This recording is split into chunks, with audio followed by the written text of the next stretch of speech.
Shahada unayotunukiwa leo si mali yako, inalindwa kwa heshima ya Chuo Kikuu Mzumbe, na hivyo Senate ndiye mlinzi mkuu.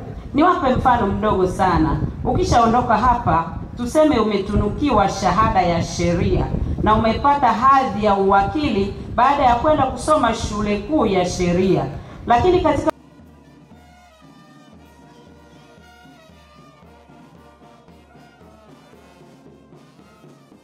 udanganyifu mkubwa katika utendaji wako, haiba yako, mwenendo na matendo yako na kadhalika, Senate inaweza kukuondolea shahada yako ya sheria.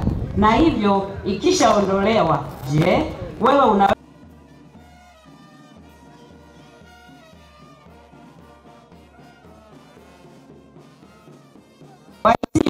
ukishaondolewa shahada yako ya sheria, unaweza kubaki kuwa wakili? Wahitimu.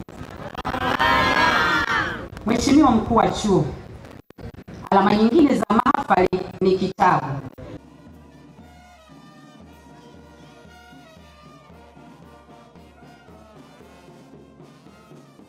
Kutafuta ukweli kwa kufanya utafiti na kuandika.